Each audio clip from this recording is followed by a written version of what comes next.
Thank you very much, everybody. What a great song that is, but we'll cut it a little short because we have some business to discuss. What a group of smart ones we have in front of me today. That's about as good as it comes up here, the brain power, the greatest power of them all, the brain power. Well, I'm thrilled to be here with so many tech leaders and luminaries as we take historic action to reassert the future which belongs to America, always has belonged to America. We just lost sight of it on occasion. And I just want to start by stating that we've just concluded our big trade deal with Japan and numerous other countries in addition, as you know. But on the Japan deal, because it was literally just signed, letter was just signed, it gives us a sort of signing bonus. So I'll bring it into sports talk, a signing bonus. Like you have signing bonuses too, I understand. Getting a lot of money, 100 million, that's not bad.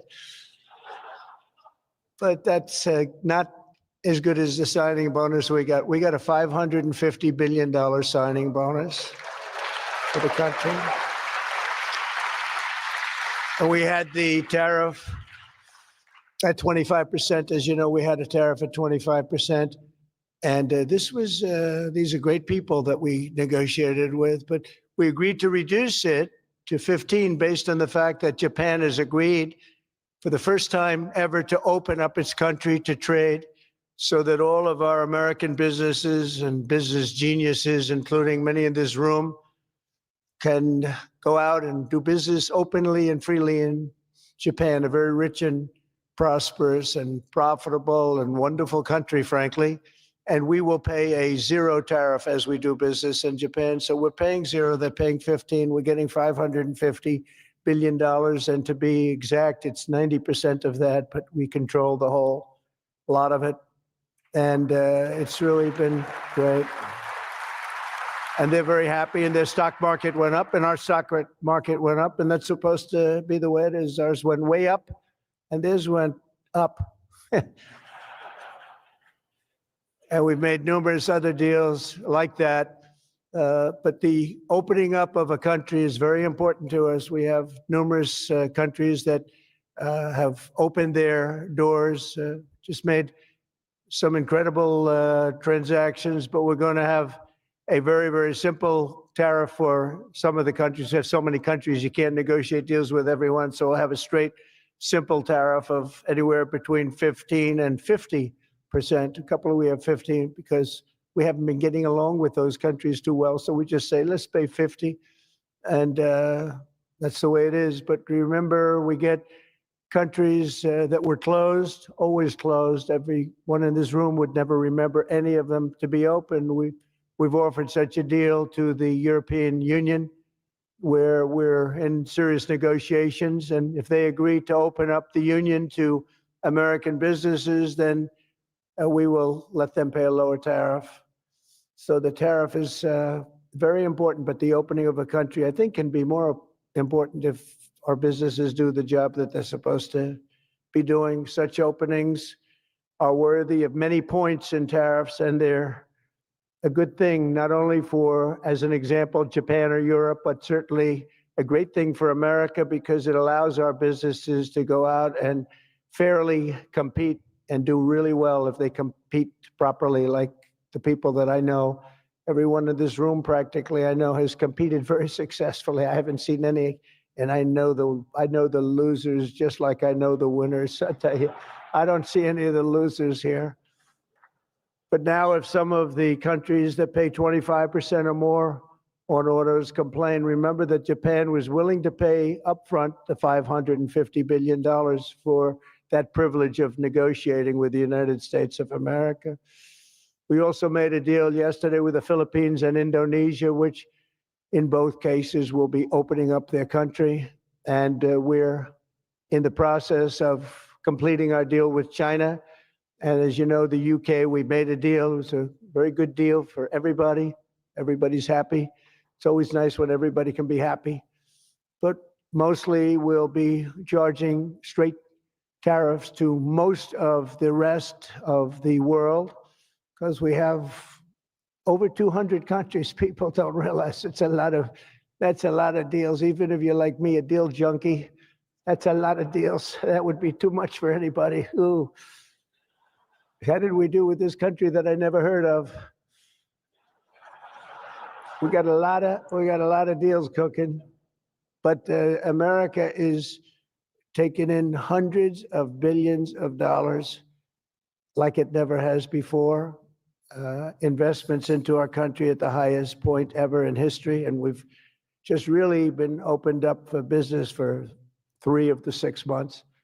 The first couple of months, we got ourselves all set, done a great job with our military. As you know, you saw that 2 weeks ago when you saw the way those incredible B-2s flew into Iran and took out an entire nuclear potential deadly force.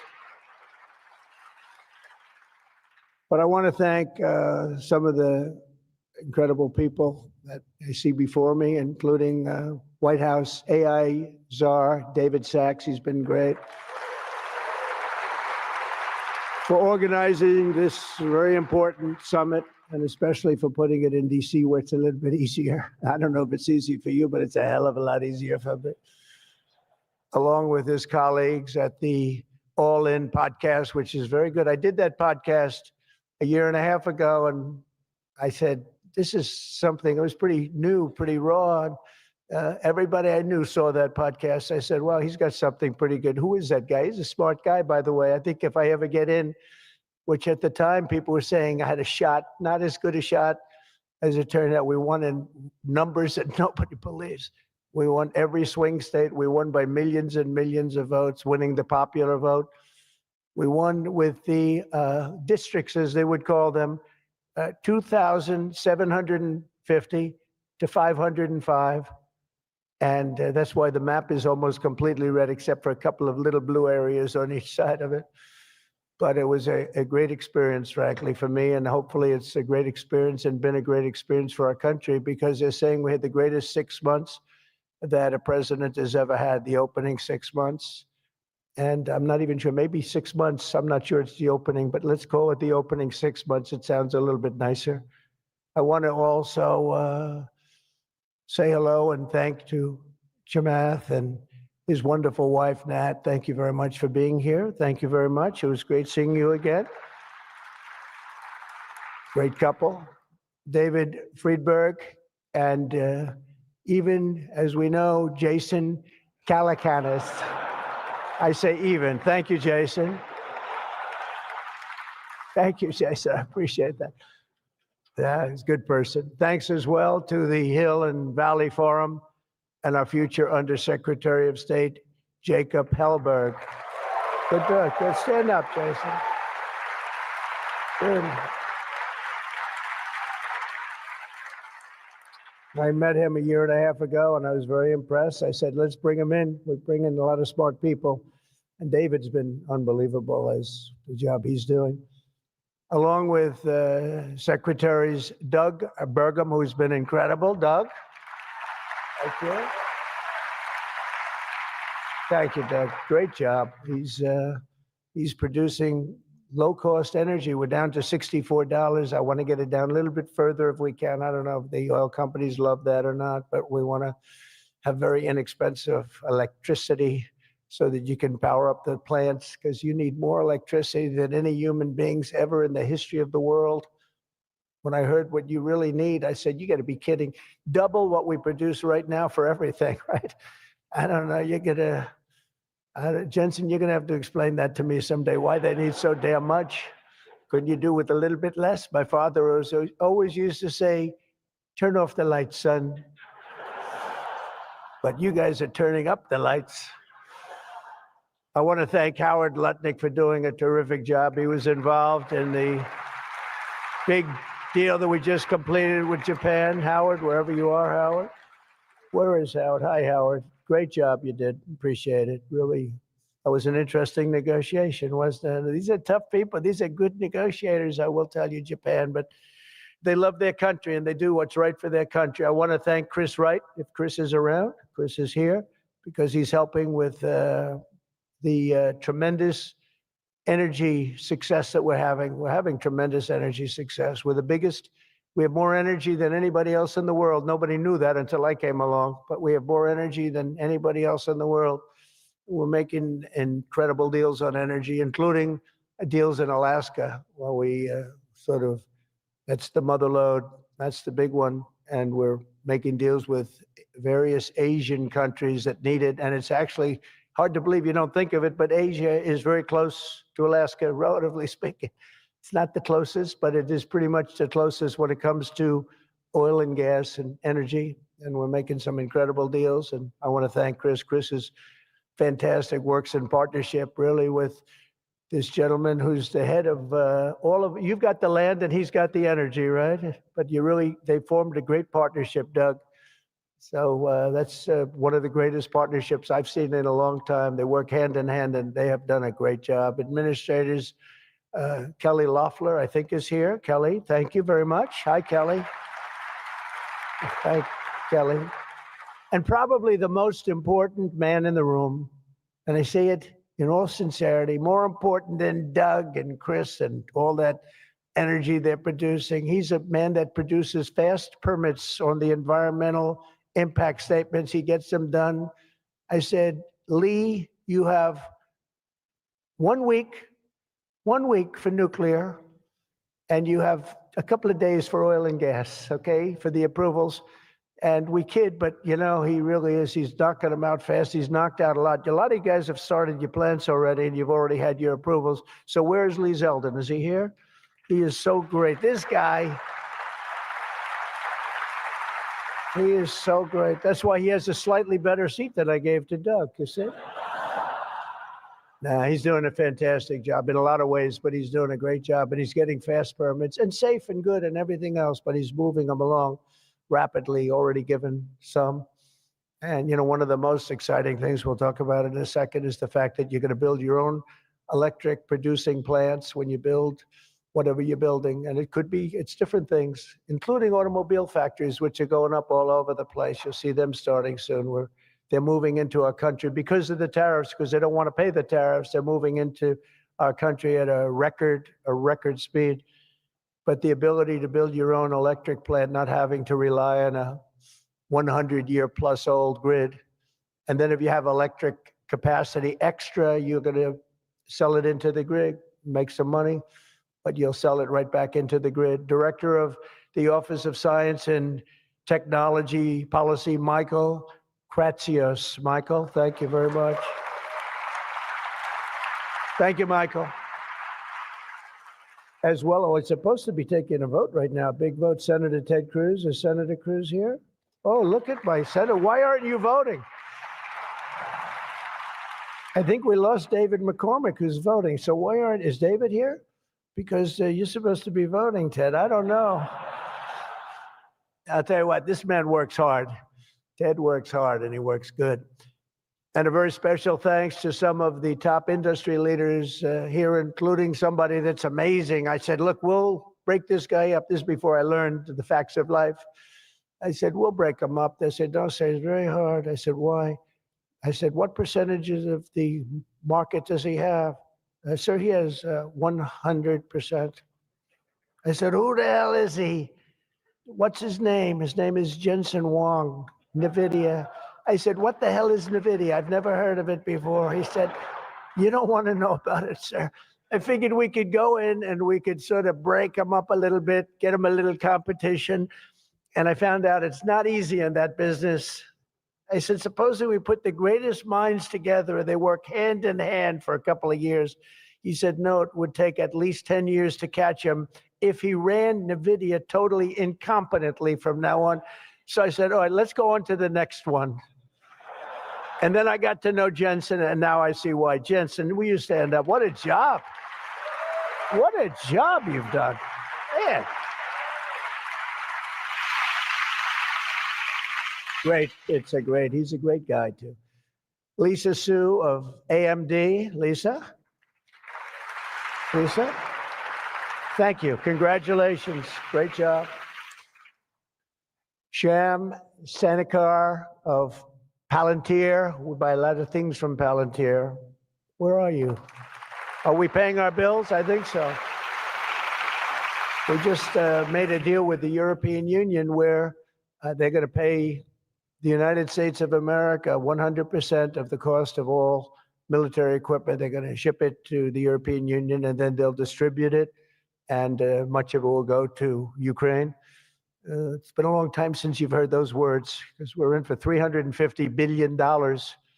But now we send it to Europe, and Europe pays, and they were great. We had a tremendous NATO meeting a few weeks ago, and it was pretty amazing, actually, what happened. They agreed to go from 2% to 5%, and they had 2% where they didn't pay. They have 5% where they've already paid. That's a big difference. That's trillions of dollars, actually, trillions. But they're going to spend that money in the United States with our defense companies, and we're going to send it to them, and they'll distribute the equipment that we send. So that's the way it should have been 3 years ago, frankly. And Jeff Sprecher, the other half of that incredible family, is he here? Is he here? He's a fantastic guy, international, intercontinental exchange, and he's been a friend of mine for a long time, the husband of Kelly, who's really doing a good job. You are really doing a good job. Small business, which is actually big business if you add it all up, right? Probably the biggest bank there is, but they call it small business, and she's done a fantastic job. Thanks, Kel. Say hello to Jeff. As we gather this afternoon, we're still in the earliest days of one of the most important technological revolutions in the history of the world. Around the globe, everyone is talking about artificial intelligence. I find that too. Artificial, I can't stand it. I don't even like the name. You know, I don't like anything that's artificial. So could we straighten that out, please? We should change the name.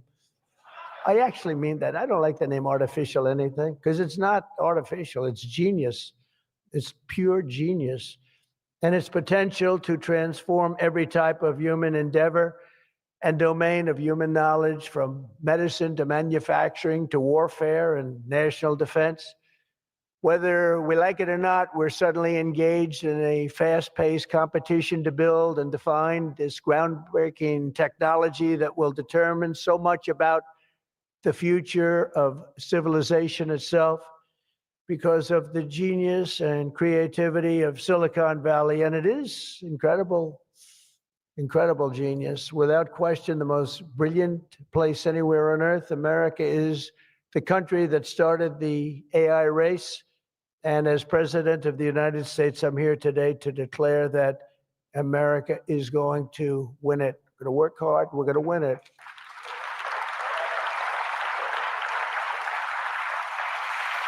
Because we will not allow any foreign nation to beat us. Our children will not live on a planet controlled by the algorithms, the adversaries advancing values and interests contrary to our own. We don't want to have contrary interests. We want to get along, and we'll get along with other countries. We're having a great relationship, as I told you, with those countries that we mentioned, with Japan and Indonesia and so many others.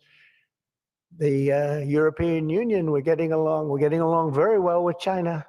A lot of respect for President Xi. We have a great relationship, and we'll see how it all works out. But we're getting along with countries it's really been pretty amazing, I will say that, and it's a good thing. It's a good thing, not a bad thing.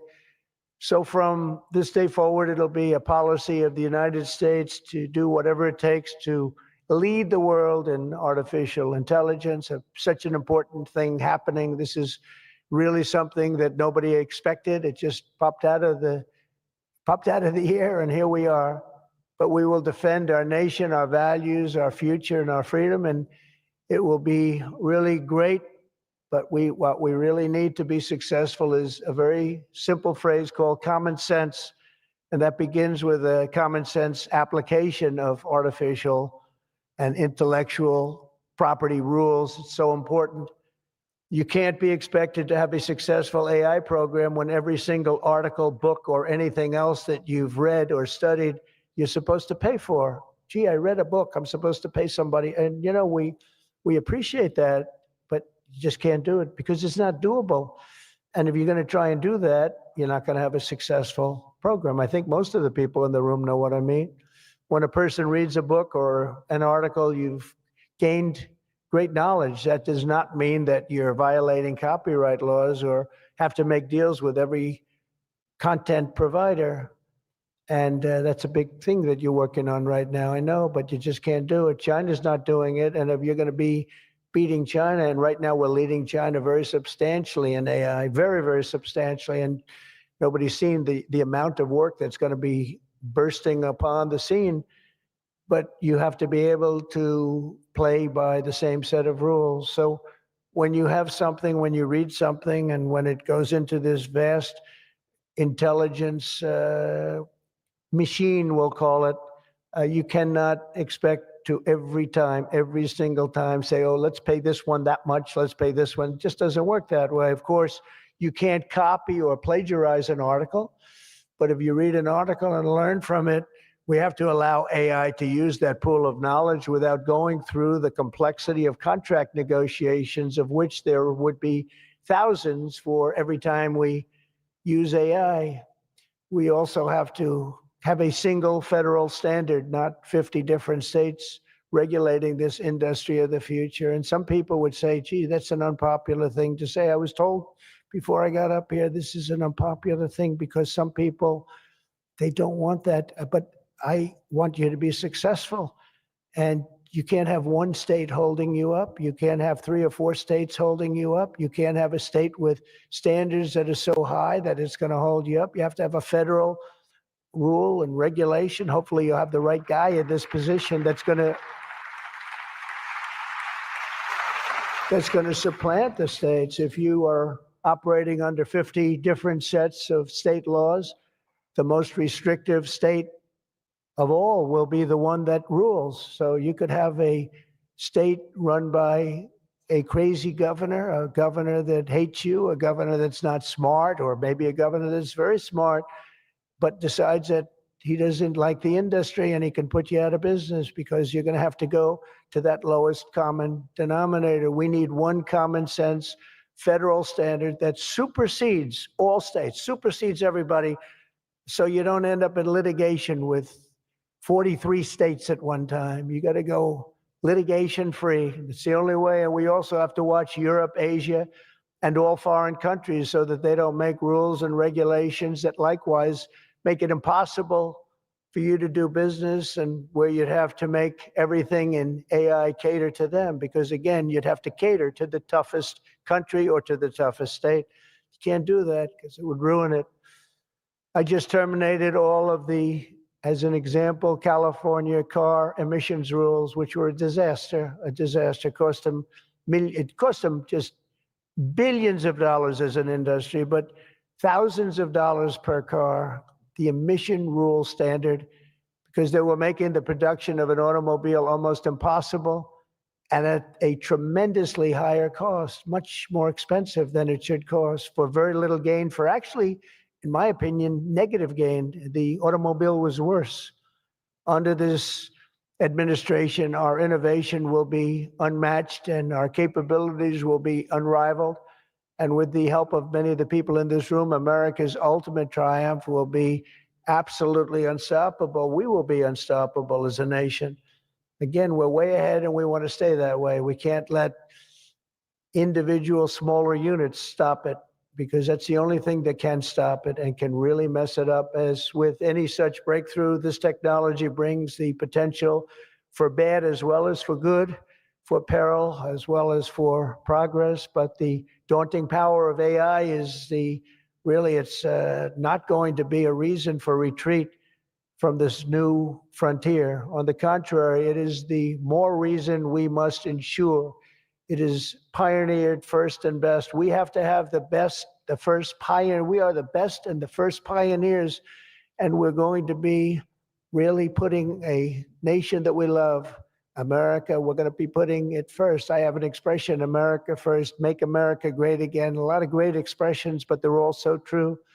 To make America great again, we're going to make this industry absolutely the top, because right now it's a beautiful baby that's born. We have to grow that baby and let that baby thrive.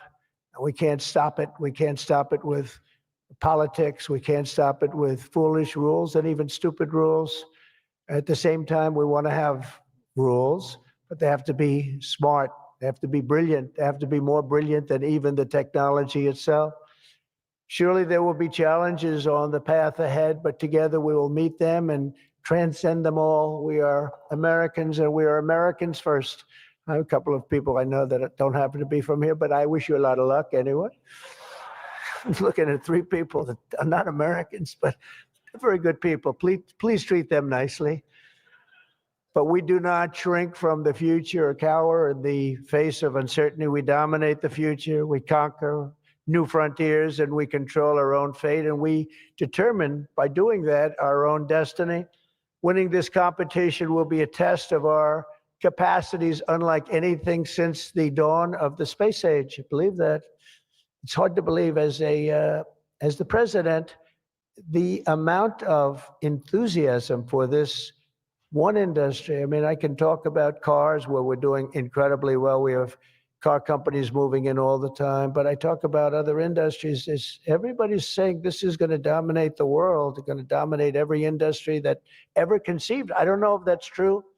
I don't know if it's true, but I can tell you that a lot of very brilliant people think it is true. It'll dominate everything. It will challenge us to marshal all of our strength and flex the muscles of American ingenuity and resolve like probably never before.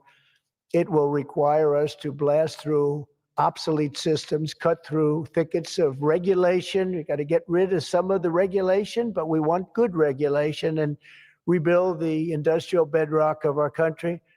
And perhaps most importantly, winning the AI race will demand a new spirit of patriotism and national loyalty in Silicon Valley and long beyond Silicon Valley.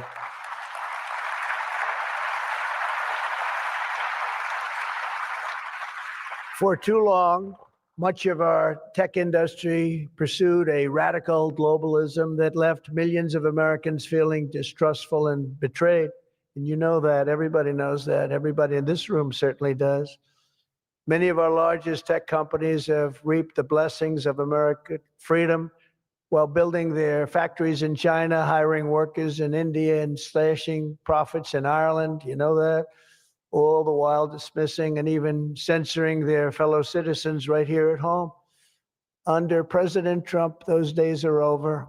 We need U.S. technology companies to be all in for America. We want you to put America first. You have to do that. That's all we ask. That's all we ask. To partner with our tech geniuses in achieving this vision today, we're releasing the White House AI Action Plan. Big stuff. We're signing it right after this. In fact, I see it sitting right there. Maybe I should just sign it right now. Who the hell has to make the rest of this speech, right? But here are the pillars of the strategy. First, my administration will use every tool at our disposal to ensure that the United States can build and maintain the largest, most powerful, and most advanced AI infrastructure anywhere on the planet. America needs new data centers, new semiconductor and chip manufacturing facilities, new power plants and transmission lines. And under my leadership, we're going to get that job done, and it's going to be done with certainty and with environmental protection and all of the things that we have to do to get it done properly. Virtually all of these large capital investments can be and should be made by the private sector. And they want to do that. They just want to be able to do it. But for that reason, America must once again be a country where innovators are rewarded with a green light, not strangled with red tape so they can't move, so they can't breathe. And that's not going to happen. You're going to see things that you've never seen in this country before. So often, and I've been watching for many years, I've watched regulation. I've been a victim of regulation. A zone change that takes 6 years for a building in Manhattan or whatever. But I was good at zone changes, but it took a long time. By the time you got the zoning, the market changed. You didn't want to build the building. You say, well, but in some cases that made you lucky, didn't it? Huh? In some, not too many people understand that in this room, but in some cases, waiting for that approval as the market collapsed was a good thing, not a bad thing.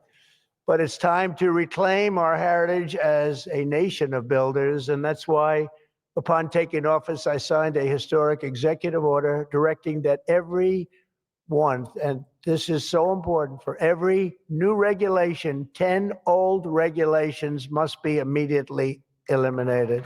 So we have old regulations that clog up the books that don't even mean anything anymore. You know, in my first term, I had more regulation cuts than any president in history times 4, and that included 2-term presidents where you're talking about 8 years. We had more than any other president, and I think we may even top it this year. We may very well be able to top it during this period of time, because you're really, you are a regulation-prone group, and we're looking to get those regulations out of your way so you can use your genius. Earlier this month, we also enacted the largest tax cuts in American history when I signed the One Big Beautiful Bill into law. And I think the most important thing in the whole tax cut in terms of pure economics, and I think one of the reasons that my first, we had the most successful economy in history during my first term, and I think this is going to blow it away. So far it is, and I think this is going to blow it away. But the reason we had was I had expensing at 100%. And what we did is we included 100% in this bill, expensing for all capital expenditures, including investments in factories and equipment and structure. Structure wasn't included last time, so even structure, and you're able to write it all off immediately. That's the biggest thing, not 38 years, not 42 years. You're able to write it all off immediately. And this time we've made it for 10 years, not for 1 year. We've made it for 10 years, so you have a much longer period, but I'd say get out and take advantage of it. I think that's one of the reasons that we had such an incredible success with the first tax cuts. And one of the things that this bill does is it extends the first tax cuts and makes them permanent. And in addition to that, we were granted other taxes like no tax on tips, no tax on Social Security, no tax on overtime. A lot of great things. One of the things that I mentioned, not so pertinent here, but if you're in the automobile business, it's pertinent. I said, why is it that people like us always are looking for expenses and deductions? And people that buy automobiles that really have to go out and borrow money to buy a car, why aren't they allowed to deduct the interest on their loan to buy a car from their income tax? And we got it approved. We got it approved. And that is such a big thing. And I think that's going to be such a big thing for the automobile industry. We're going to be making more cars. Within a few years, we're going to be making more cars than we made in the very beginning, in the super prime. We lost almost 50% of our automobile business to Mexico, Canada, and various other places, as you know, in Europe and in Asia. And now we're getting it back. We're getting it back in record numbers. And I think we're going to be topping any amount. In a few years, we'll be making more automobiles than we've ever made in the history of our country, including what I call prime time. My administration is also pursuing a future of all-out American energy dominance. And on day one, I terminated the Green New Scam. You know what that was? You were all victims to it. Perhaps the second or third greatest scam in the history of our country. I would say the first was Russia, Russia, Russia. And we had a couple of others too. But the Green New Scam was one of the greatest. It's so ridiculous what they've made you do. The carbon footprint. They talked about the carbon footprint, and then Obama hops onto a 747 Air Force One and flies to Hawaii to play a round of golf and comes back. What about the carbon footprint? No, we didn't like that. And what Biden has done is absolutely terrible. He made it impossible, almost impossible for people to do business, not even talking about the border, where millions and millions of people flowed into our country, many from prisons, from jails, from gangs, from mental institutions all over the world. No, we're not doing that. We have to get them out. We've got 11,888 murderers, many of them committed more than one murder. Many of them, more than 50%, committed more murders. We're getting them out of our country, or in some cases, they're so bad, we're not getting them out. We're having to lock them up because we don't want them ever to come back, no matter how good we're doing.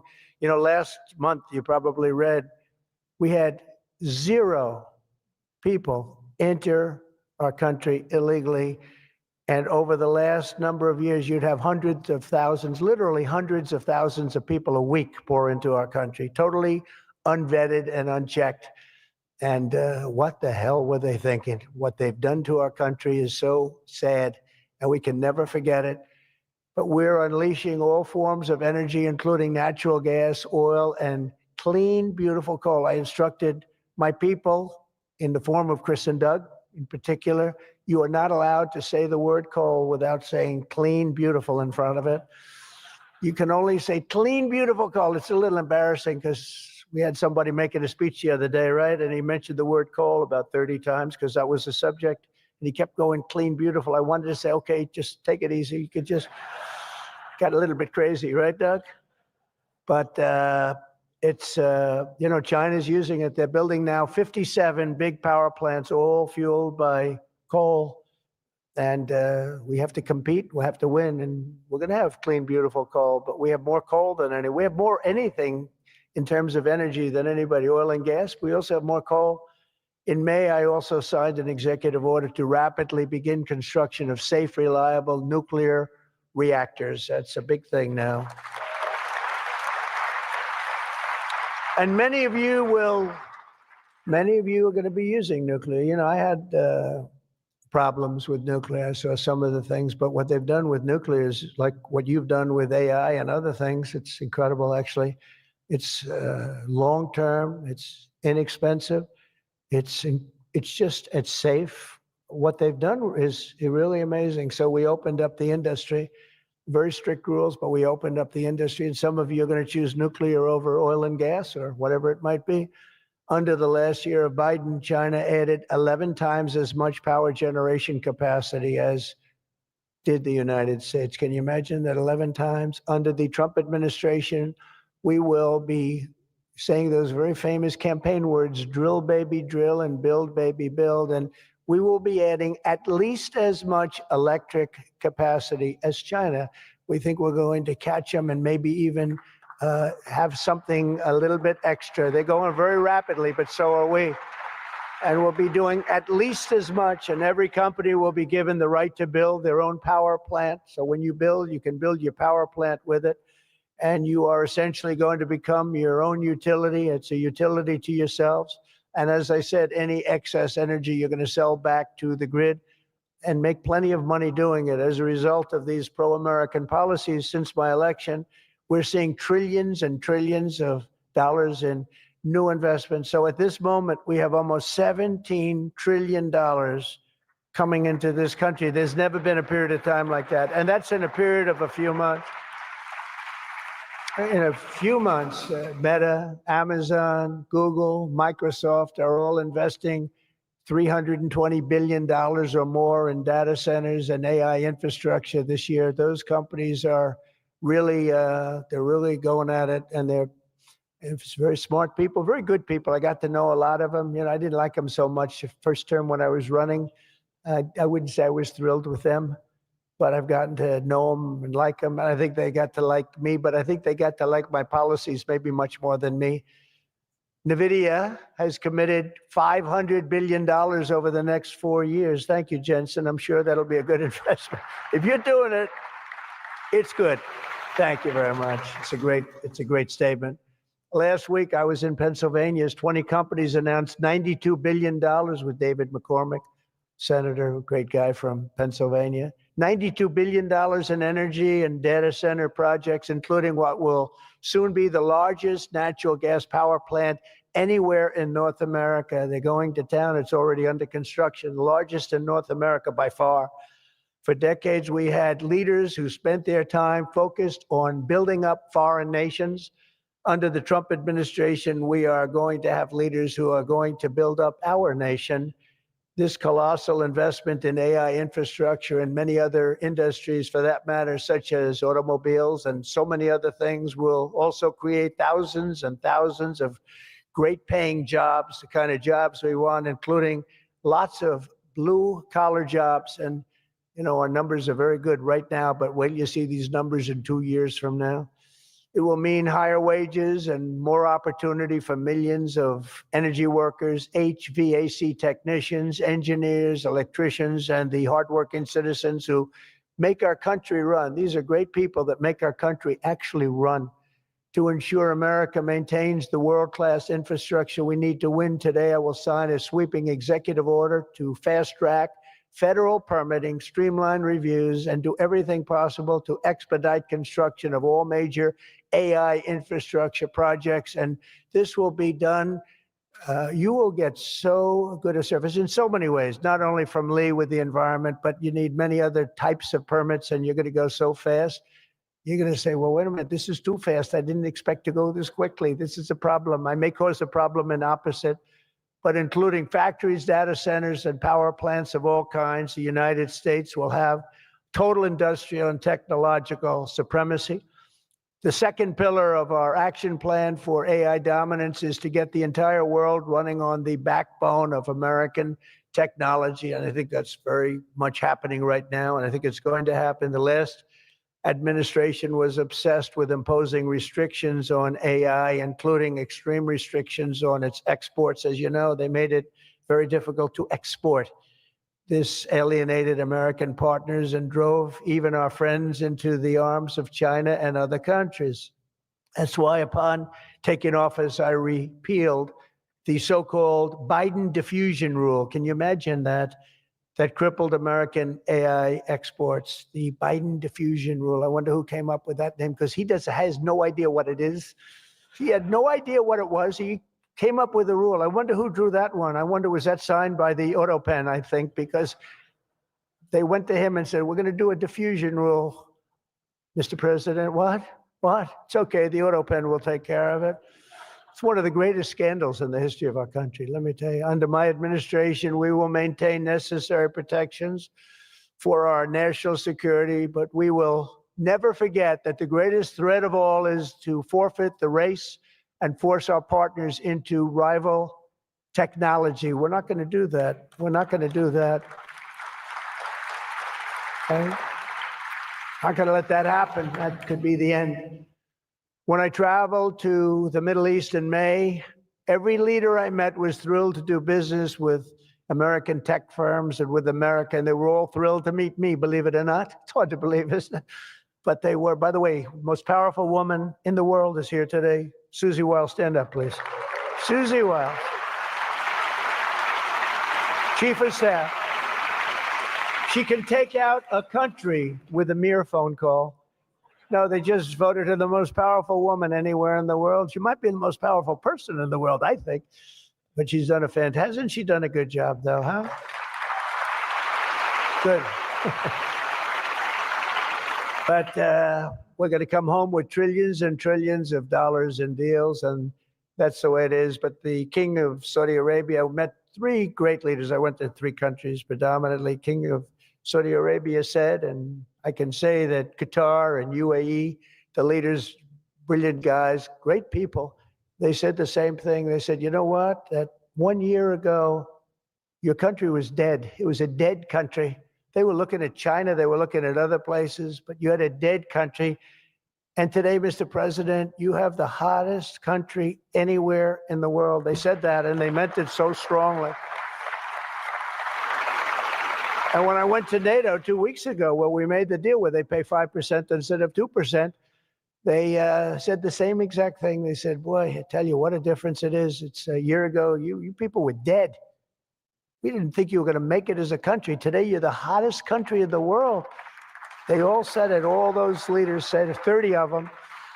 So today, I'm signing another major executive order that will turn America into an AI export powerhouse. Under this order, Secretary Lutnick and Secretary Marco Rubio's doing a great job as Secretary of State, will work to rapidly expand American AI exports of all kinds, from chips to software to data storage of all kinds.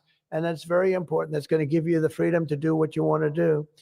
And third, once and for all, we are getting rid of woke. Is that okay? Because I know you had to hire all woke people. I heard you had to hire all woke people under some of these things. How about the chips where they give you the chip nonsense, where they give you billions of dollars if you only build a chip company? These people have plenty of money. They don't need the money. They need the permits. They need the rights to do it.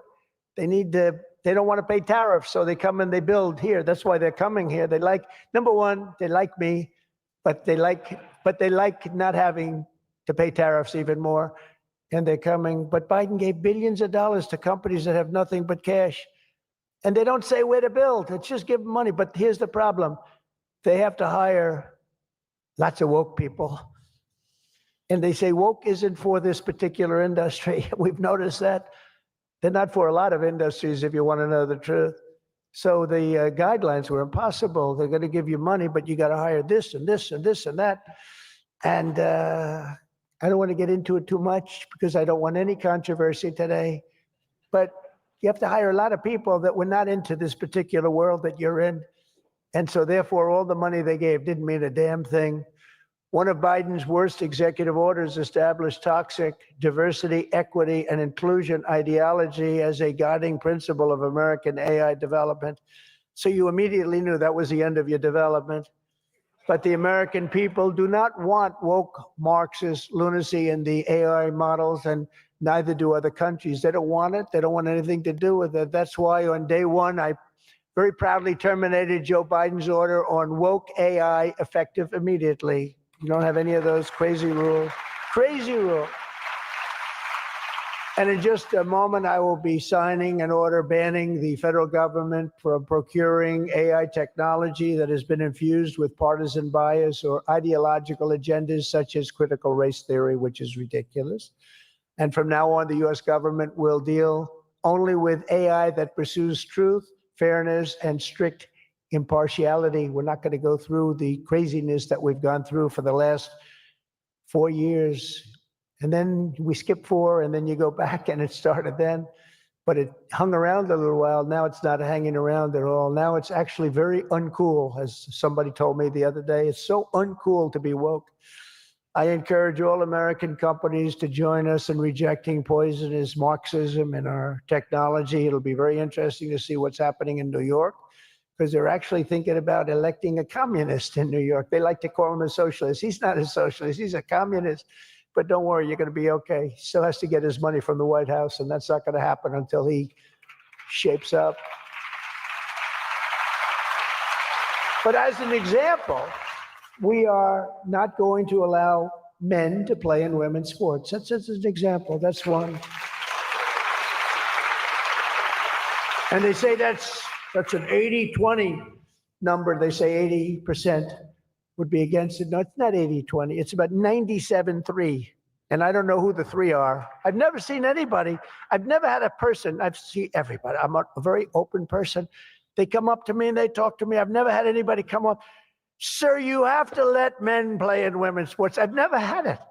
I deal with hundreds of thousands of people. Every time I talk to somebody, they talk about AI, they talk about everything, but they've never said, you got to allow, this is ridiculous. Men should be allowed to play in women's sports.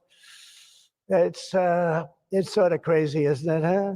You have to see, did you see the race? It was a race, a long distance marathon, one of those all-day deals. And we had one of the great female runners, and we had one of the great male runners. And at the end of the day, he won the race by 5 hours and 14 seconds. They waited around for the really good athlete female. It's very demeaning to women, I want to tell you that. But they waited, her parents were waiting for hours. Somebody said, why don't you go back to the hotel and sleep for a few hours and come back and meet your daughter? This is what they do. You got to see the weightlifting records. They're the best of all. A woman lifted 212 pounds. It was a world record. It held for 18 years. And now a man who transitioned came up and looked at the bar. How much is it? 212 pounds. Oh, let me try it. Bing, bong. I think he broke the record by 109 pounds. It's going to be a long time. It's going to be a long time before a woman catches that. And these are great athletes and great people, and it's demeaning. And who the hell wants this? We're off of that whole standard, because I just tell you those as examples.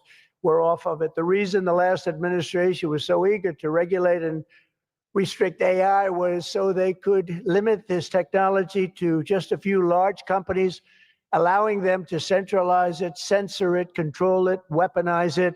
And they would weaponize a very dishonest group of people. You probably saw that because we caught them in the act. We really caught them. We had it before, but now we really have them. We have it where it counts. So this is the exact opposite of my approach. The unique strength of the American tech industry has always come from its startups and small tech. It comes through small. Jensen was small. Were you ever small? I think so. When you started in your bedroom, I think you were small, right? He started as very small, and now he's really become very amazing. If you regulate them too much, you kill the source of American genius and technological power. I believe that. Joe Biden had a plan to lose the AI race. I think he wanted to lose it because his plan would never have worked. It would have never been successful. You would have spent a lot of money and you wouldn't have been able to win. They didn't allow you to win, but we have a plan which only admires and respects the winners. Every citizen should take incredible pride in the inspiring feats of American innovators who are pushing the bounds of human knowledge and achievement. The people of OpenAI, Google, Meta, and countless startups are proving once again that America is impossible. You are just impossible to beat. You're not going to be beaten. We're not going to let that happen. When you do your best, when you work your hardest, and when you're allowed to be free of horrible, foolish regulation. And you're going to have regulation, but it's going to be sensible, smart regulation. There's nobody who's going to beat you. As we push even further into this exciting frontier, let us never forget that all of this prosperity and progress has come from the culture of freedom and hard work, merit, ambition, and risk-taking passed down from one generation of Americans to the next. Silicon Valley rose to wealth, fame, and glory by exemplifying these values, and it will win this race not by rejecting them, but by embracing them like they have never been embraced before. We must put America first. This is a nation that invented the light bulb, the telegraph, the television, the telephone, the computer chip, the smartphone, the GPS, the integrated circuit, and even the internet. Basically, we invented everything. What is left? We invented everything. And now it's AI. We invented everything. Does anyone have anything else to say? And now we're going to take it to a new level. But Americans were the first to fly a plane, first to harness the atom, and first to plant our flag on the moon. We mastered the industrial age. We created the digital age. And now we are leading the world into the golden age, indeed, the golden age of America. With your help, that golden age will be built by American workers. It will be powered by American energy. It will be run on American technology, improved by American artificial intelligence, and it will make America richer, stronger, greater, freer, and more powerful than ever before. And I will now do my share by going and signing a name without an auto pen. I will sign it. If we had one, I wouldn't use it anyway, but we will sign it auto pen free, and we will say, Donald J. Trump, God bless America, and God bless you, and good luck, because the race has just begun, and you're going to win it. Thank you very much, everybody.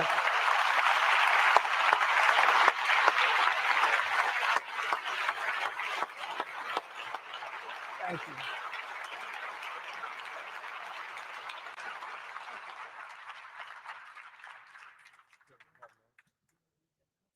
Yes, sir, Mr. President. Mr. President, the first executive order that we've prepared for your signature today relates to federal permitting for data center infrastructure. As you mentioned during your speech, this is a crucial issue affecting the entire AI industry. What this executive order will do is establish fast-track permitting and ensure that the federal government is working to get data centers approved and through the permitting pipeline as quickly as possible.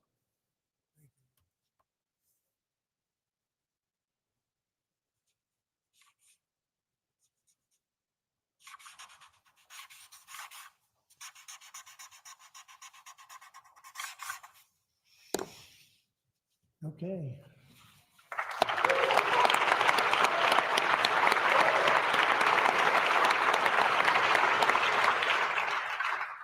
As you said before, sir, it's absolutely essential that American AI models and the American AI industry dominates the future of this industry around the world. What this next executive order will do is promote through various instrumentalities of the federal government the export abroad of American AI models to ensure American AI dominance in the future.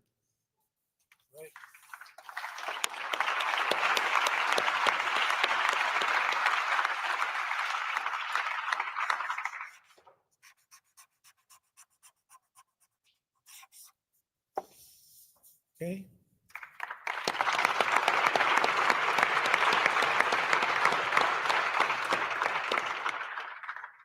And lastly, sir, as you said in your speech, we don't want woke AI. We want AI models based on accurate information that give accurate information and accurate answers. This executive order will ensure that when the federal government procures or promotes different AI models, that those AI models are ideologically neutral, that they don't embrace wokeism and critical race theory and all of these terrible theories that have done so much damage to our country.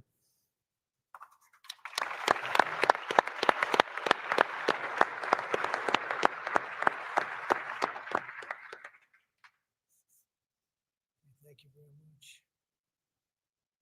Thank you, my friend. Good job.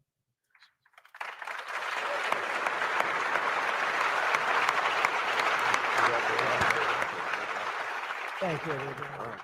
Thank you very much, everybody. Good luck. Good luck. Thank you very much.